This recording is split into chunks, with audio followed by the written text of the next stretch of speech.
এখন 18 থেকে 25 লক্ষ টাকার মধ্যে। মূলত ধর্মীয় চেতনার দিক থেকেই মূলত এই খামারটি। মরুভূমিতে যে উট লালন পালন করা হয় সেই উট বাংলাদেশে লালন পালন হচ্ছে। কিভাবে হচ্ছে এই লালন পালন সেটি আজকে জানার চেষ্টা করব।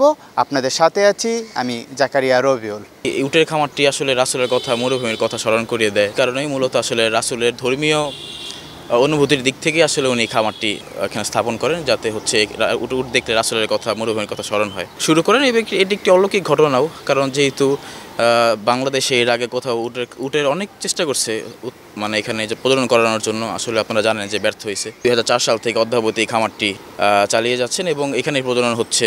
উট আমরা জবাই করতেছি, বিক্রি করতেছি। এটি আসলে গাবতলী থেকে আমরা সর্বপ্রথম 10টি উট সংগ্রহ করি। পরবর্তীতে ওই 10টা উটের মধ্যে 2টা উট হচ্ছে গর্ভবতী ছিল। তো তখন ওই 2টা উট বাচ্চা হয় প্রথম এই বাংলাদেশে।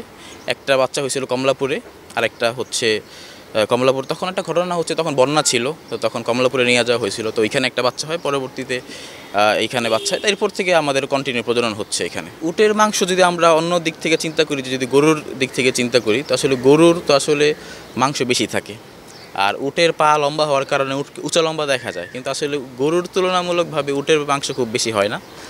আর হচ্ছে হাড্ডি, চর্বি এগুলোই বেশি থাকে। তবে হচ্ছে একটা উটের সর্বোচ্চ বড় যেটা আমাদের এখানে 11 মণ 12 মণ পর্যন্ত হয়ে থাকে।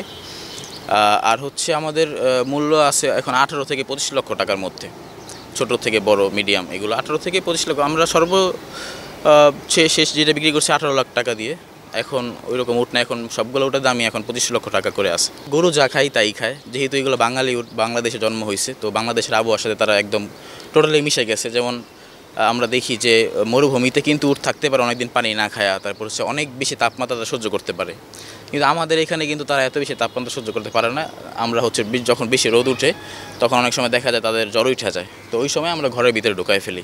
আর প্রতিদিনই হচ্ছে আমরা 1-2 বার পানি খাওয়াই, মিনিমাম একবার আমরা পানি খাওয়াই, 1-2 বার পানি খাওয়াই। এছাড়া খড় খাচ্ছে।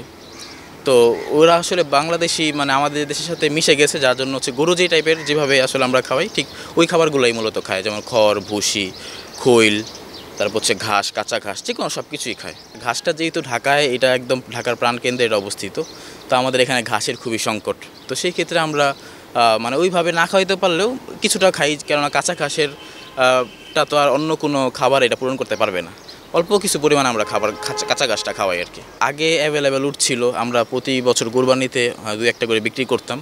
তো যেহেতু আমাদের উটের সংখ্যা এখন খুবই সীমিত, তো আমাদের উটের খামারটা বাঁচায় রাখতে গেলে আপাতত আমরা আসলে কোনো উট জবাই কিংবা বিক্রি করব না। প্রজনন করতে না পারতেছি কিংবা হচ্ছে আমরা আমদানি করতে না পারি, ততদিন পর্যন্ত আমাদের খামার যেভাবে আছে সেভাবেই থাকবে। তবে আমাদের চিন্তা ভাবনা আছে ভবিষ্যতে এটা হচ্ছে আরও বড় পরিসরে করার জন্য, যেহেতু এটা বাংলাদেশের একটিমাত্র উটের খামার, এটার প্রতি চাহিদা অনেক বেশি এবং উটের দুধের চাহিদা অনেক বেশি। আমরা চেষ্টা করবো যে পরবর্তীতে যেন আমরা প্রজনন করা কিংবা প্রজননের উট এখন না থাকলেও আমরা ইম্পোর্ট করব, তো যাতে উটটা আমরা উৎপাদন করতে পারি, কারণ উটের দুধের চাহিদা অনেক বেশি এবং এটা আর বাংলাদেশের কোথাও পাওয়া যায় না।